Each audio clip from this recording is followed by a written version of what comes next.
So I'd like to take a little bit of time to talk about the current landscape, right? So I lifted some of this information from the newspaper, right? If you take a look and if you pay attention to some of the headlines today, there are a lot of cybersecurity activities, a hacking incident that's ongoing. Right? Highlighted in red are some of those examples that are more relevant to our daily lives, to charity, right? If you take a look, in 2017, spear phishing emails were most commonly used, and that's exactly what we are seeing, right? When we do incident response, a lot of times we see organizations being compromised, and the first route of entry is actually through emails.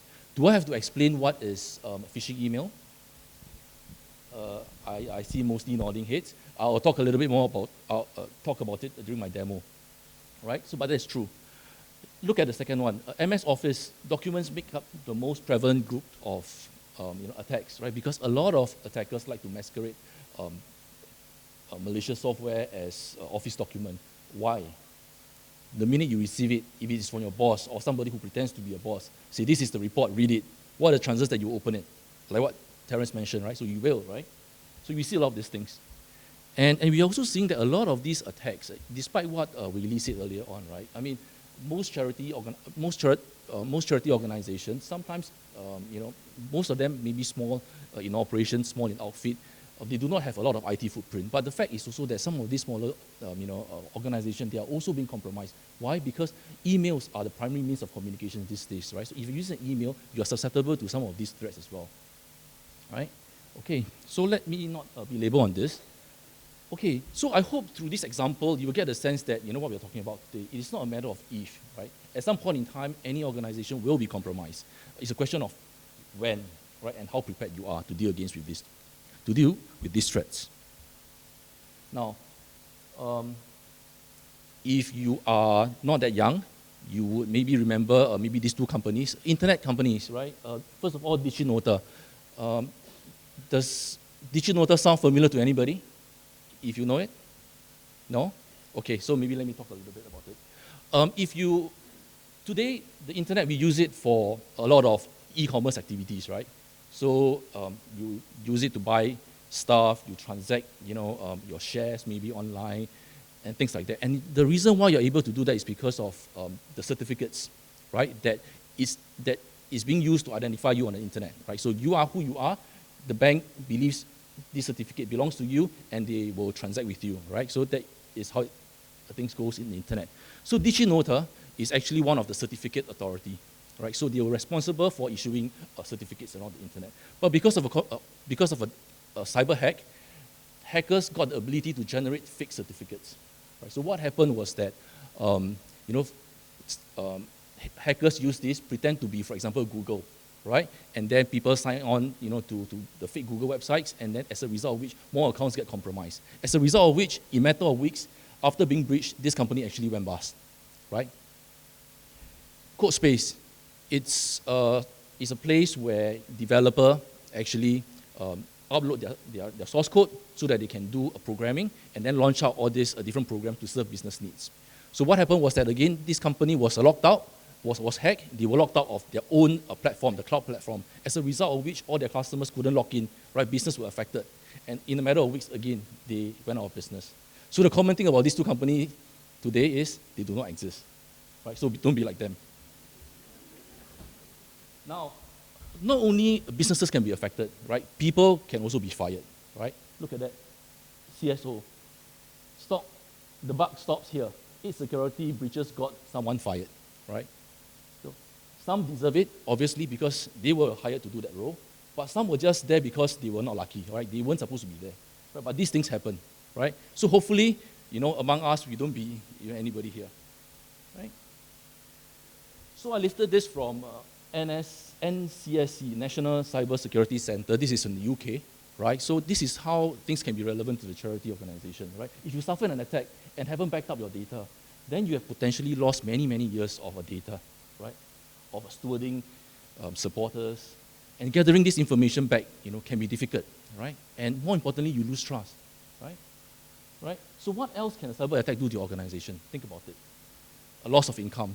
These days, if you look at some of the charity organizations, you're using the internet as a platform to source for funds, right? So if you were compromised in those areas, you basically are allowing the attacker to take money away from you. Reputational damage, right? This is probably one of the more serious ones. If your supporters lost faith in you, in your ability to protect their data, you will have a difficult time trying to, get the donations, right? And of course, a business disruption. If you are heavily reliant on IT infrastructure to work, as an organization, your business operations will be affected, right? But knowing all these threats, what are the current realities that we are facing, right? So this is a survey done out there. We noted that 41% of the organizations, right, have more than 1,000 sensitive files, right, including credit cards, health records left unprotected, right? And this is very common in our day-to-day work, right? So we have actually responded to many notable high-profile cases. These were exactly what happened. Sensitive data sitting out there, not protected, right? Okay. 74% of companies have over 1,000 still sensitive files. What does it mean? It means that you no longer have a need for these files, but you're still storing it and you're not protecting it, right? So that's the reality, right? So 21% of files not protected, and then 65% of the time, or 65% of the companies that we interviewed do not enforce a password change, right? So what it means to us is that the cyber habits practice on the ground is actually not very mature, right?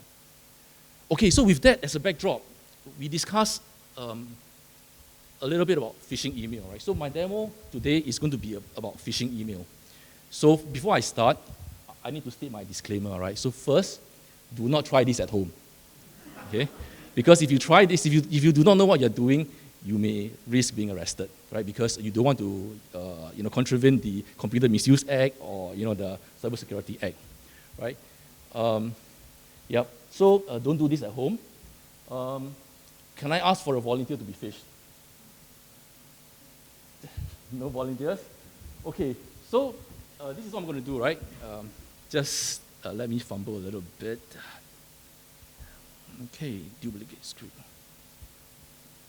So you will see exactly what I will see, right? And I will call out this page. Okay. Now, what we try to do is, so my demo basically will try to demonstrate how typically a hacker try to phish his victim for information, right? So I earlier asked if I need to explain phishing. Phishing, I'm sure everybody knows we are playing on this word, phish, right? But what are we phishing? We are phishing for information, we are phishing for credentials, right? So I'm playing the victim, right? So what you are seeing here, right? I know the font is a bit small, but bear with me. This website is mail.com, okay? Right, you can see that? Now, I'm a user of this email platform, right? So what I do is I will sign in, right? So I have a name for the victim. I call him the real victim, right? Can you see that? Right, so email, the real victim, right? Okay, so I key my password. Okay.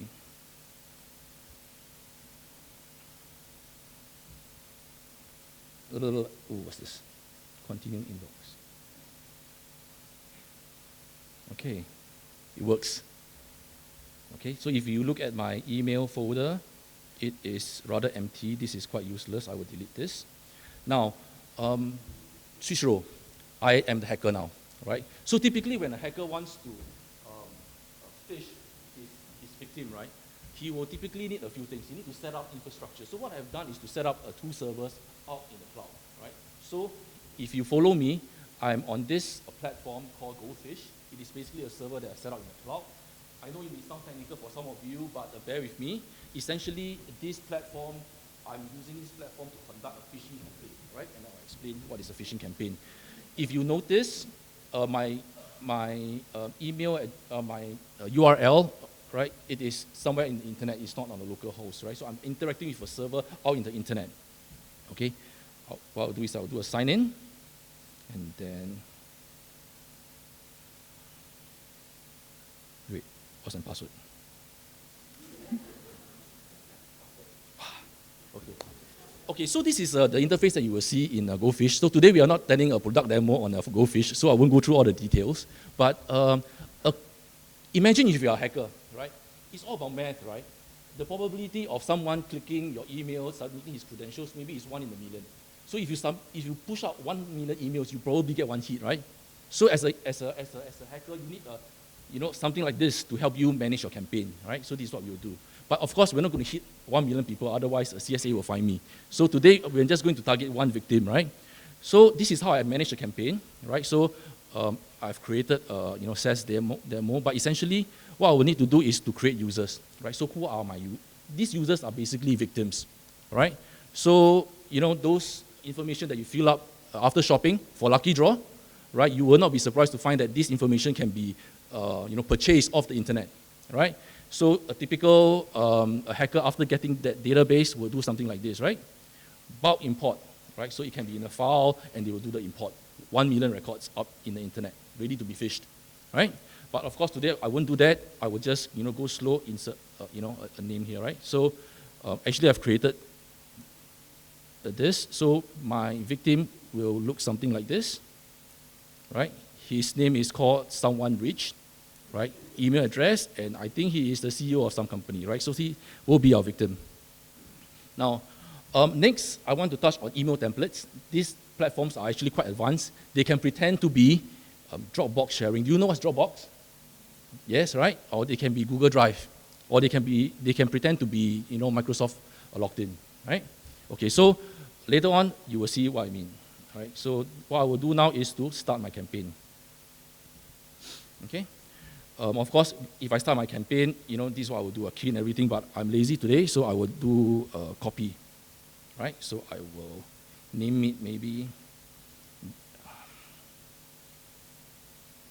demo _99, right? So I'll use a Dropbox template, right? Can you all see? Okay, if I need to zoom in a little bit. Okay, so Dropbox sharing, the landing page. Of course, if I'm trying to pretend to be a Dropbox email, or then the landing page must be Dropbox, right? If I show a Google or a Gmail, the victim won't believe me, right? Now, I told you that we need platforms for this phishing campaign. The other platform is really your website, right? So this website is here, right? If you see this particular URL, this is the website. When I send my email to the victim clicks on the URL, he will land on this website, right? And I have my tools ready to actually trap him, right? Of course, let me do this. Okay, let me settle the rest of the information filling. Okay, so this is what I will do. So the minute I launch this campaign, this tool will help me push out emails to all my victims, all right? Which is what we do now, launch. All right? And immediately you will see that, I've sent out one email, right? Okay, so if I go to my victim, right, remember? Anyway, this is a real email account, right? It's not fake, right? Okay, wait. Fingers crossed. Wow, okay, it appears. Right, so if I click on this email, okay, take a look what happens. Right, so Goldfish will tell me that actually the email has been sent out. Now, if I were to click on this email, right, I will see something like this, right? Hey, Dropbox. Hey, someone, you have a new document somebody is trying to share with you. Click here to view, right? I haven't clicked, but look at Goldfish. Right, so if I do a refresh, Goldfish will tell the hacker that, look, your victim has opened the email, but he hasn't clicked it yet. You guys see it? Yeah? Okay, so what, of course, being a stupid user, I will go and click it, right? Okay. Immediately, I will be redirected to a website. Remember the website I told you guys? Right? So once I'm on this website, my browser is actually being hooked by the tool that I'm using, right? And you look at this, it looks quite like a Dropbox website, right? And of course, I needed to sign in to access the document, right? So I do a sign in, right? Okay, look. Okay. Let me go back to Goldfish, right? I have, see? Reliance on technology, yeah. Okay. I'm not hacked. I've just lost connectivity to the internet. I'm off the grid. Okay. Am I back? Yes. And you see, Goldfish told me that, the victim has actually clicked it, right? Now, and what I will do next, of course, is to submit my credentials, right? So I will type the real victim 99 or whatever, 001, the first real victim at mail.com. Password, I have a very, very long and complex password. Okay? Okay. Long password, right? Complex password. Okay, sign in. And this is when the user will find something amiss, right? Because of the drop in connectivity, I think we have some issue here. Technology. Okay, let me try again. Did Goldfish pick it up?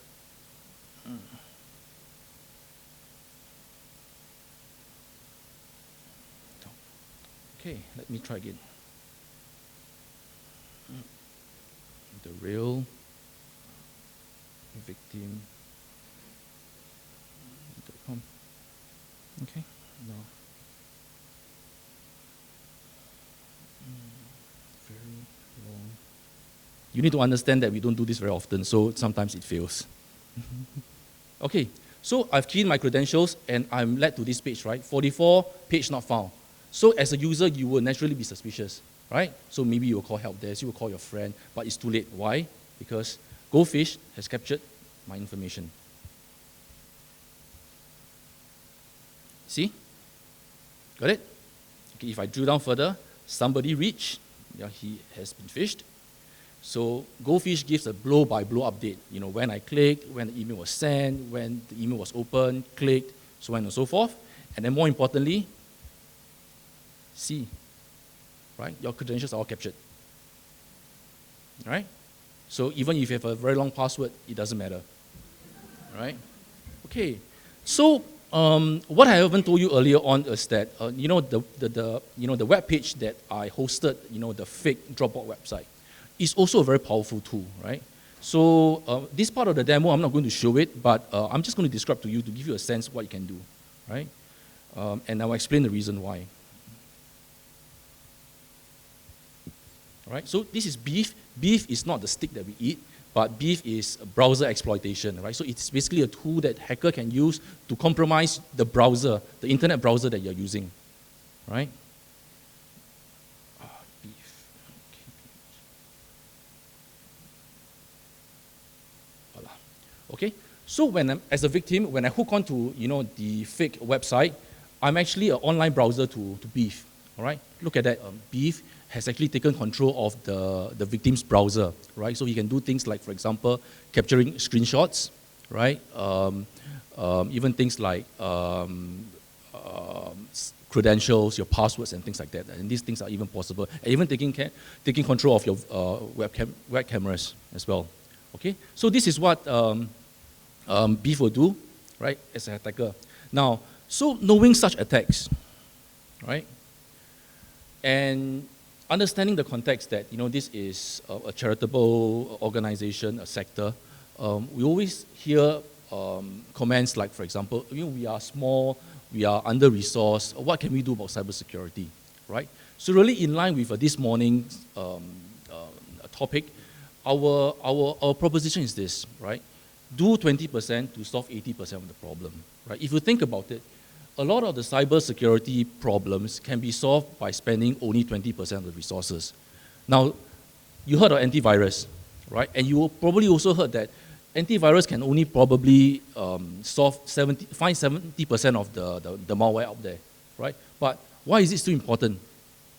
But as simple as an antivirus can help you solve 70% of the problem, why not put it there, right? So exactly this is the mindset that we want to adopt for today, right? Now, how do you protect your organization against such threats, right? We spoke a little bit about data protection. I'm just going to talk a little bit more. Use encryption, right? So if you are transacting, for example, sensitive data, definitely you want to consider using encryption, right? Now, we also see a lot of practice on the ground like this. They encrypt the file, all right? And then they send the file together to the recipient, and then they also attach the password in the same email, right? So does that work?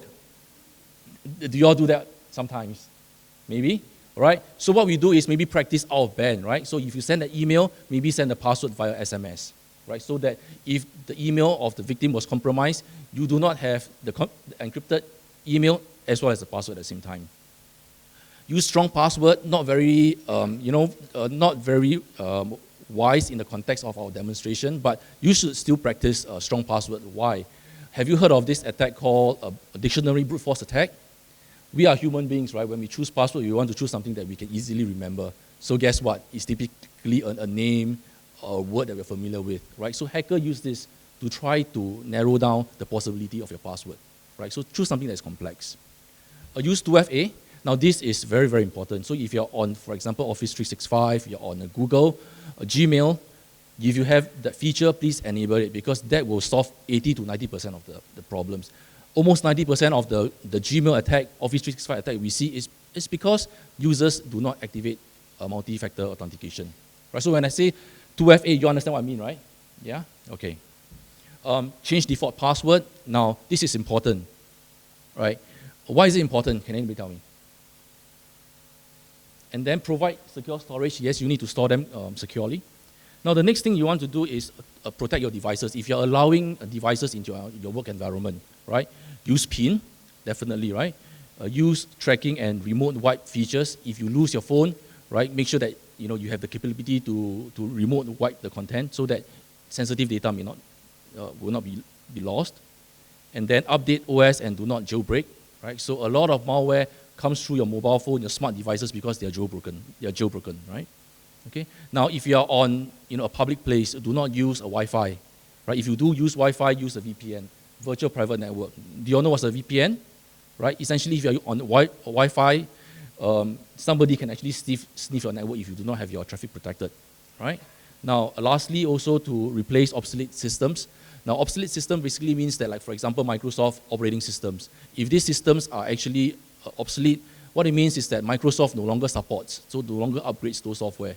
So if you are still using those software, it means that if you have any vulnerabilities, hackers can exploit them, and you have no means to protect yourself, right? So try to retire obsolete systems.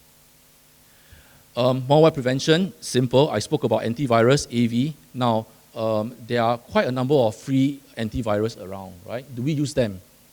How many of you think that we should use a free antivirus? No? Everybody is sufficiently resourced to buy AV products, right? No? Okay, well, my guess is you can use antivirus. Some of them are quite reputable, but you need to be mindful, right? With free software, sometimes you get additional freebies, right? These freebies can come in the form of advertisement, adwares, and things like that. If these things irritate you, then you have to decide whether you want to, have a free AVs, right? Now, use genuine software, very important. Again, if you go to internet website, like, I don't know, Hippo or some of these websites, they will actually offer you software downloads. But you never know whether these are genuine, right? What is the problem with these software? Even though they are free. First of all, they're not genuine. Secondly, they come with more freebies, right? Malwares, right? So you want to be careful with them, right? Patch all software and firmware, right? Restrict removable media if you can do that, right? Switch on firewall.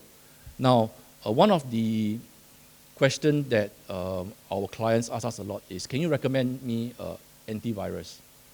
Do you know what is the number one that we always recommend? Make a guess. Kaspersky, anybody? McAfee? Then what? Norton? So if you're really budget constrained, use Microsoft, right? Windows Defender is really good. It's free. Okay? Now, avoiding phishing attacks, we spoke about it. Now, important to separate admin account and user account, right? Because if your admin account is compromised, guess what? The attacker has the admin account. He can basically go everywhere in your network and play around, right? So you need to make sure that if you are admin, you only use the admin account to basically administer to your systems, configuration, and things like that. Once you're done with that, go back to a normal user account, right? So you minimize the exposure of admin accounts. Sorry. Okay? So educate the staff, right? Regular scanning. Now, data backup. First of all, you need to identify backup, data to backup, right? A backup solution is expensive, so you don't want to back up everything. So you need to be clear where are crown jewels, what are the information that you may need, say, for example, 5 to 10 years down the road, you back them up. Now, one thing about backup is you need to carry out regular backup, right? And we have seen cases whereby, the client has very robust backup, solution, but during an incident, when they want to restore the backup, what happens? They forgot the password, right? Nobody knows what the password is. They have their backup data sitting there, but they have no way to access it because it's encrypted, right? We also had a situation where the backup solution was connected live to the actual production environment, right? So the client got hit by ransomware. Guess what? The backup was also encrypted, right? So be a bit informed how you want to, of your backup strategy, right? You need to be mindful of that, okay? So that is a disconnect, a backup. And then, of course, consider backing up your data to offsite location or maybe in cloud, right? So if you follow this basic step, I don't think you need a lot of money. I don't think you need a lot of resource, right? But this will solve 80% of problem. But don't get me wrong, don't stop at 80%. The minute you become more mature, you think you have more resources, go ahead and secure the rest of your problems, right? The rest of your blind spots. Now, by undergirding all this, right, I think what we're trying to say here is that you need to build a security-minded culture, right? Employees within your organization needs to be aware that they all have a part to play in cybersecurity, right? Raising awareness, attending, like for example, talks like this, assign security roles, right? Hey, so and so, perhaps you can be the security officer for a month. Make sure that when everybody leaves the office, the desk is clean, right? No removal media and things like that. Right? Now, Terence also mentioned this. It is important to outsource tasks because you don't have the resources to do some of these tasks, but you must not outsource your responsibility. Be aware that responsibility for cybersecurity lies in your organization. And of course, last but not least, really to cultivate good habits, right, in your own workplace. Right? Now, despite doing all this, I will assure you that at some point in time, you will be compromised. Right? So, what do you do if that is the case? Right? So the key thing is about being prepared, right? So you need to understand that during a cyber crisis, there are a few things that's ongoing. First of all, you need to keep your business ongoing, number one, right? So BCP, right? Number two, right? You need to make sure that you stop the bleed, right? You want to stop the attacker from, worsening the situation. You need to fight the battle, right? And the third thing is that sometimes because you're dealing with sensitive information, the authorities will be on your neck asking you, have you protected your information? How are you sure that you have not lost any information? How are you sure that the attacker did not gain any information from you? So you will be swarmed with questions and tasks from all fronts, right? So you need to be prepared, right? So you need to review in your own organization whether you have people or resources, right, to help you do things like, for example, your business continuity planning, your incident response plan, your crisis management plan, and things like that, right? So these things are important. Right? So do consider this, right? If you need to speak to us, feel free to do so because we do help our clients with some of these things, on a day-to-day basis. All right, so that was my last slide. If you only remember one thing from this presentation, do not remember that we have failed internet connectivity for the demo, but remember the 80-20 rule, right? So spend 20% of the resources, do 80% of the work. So I wish you all the best in your journey to secure your own organization. Thank you very much.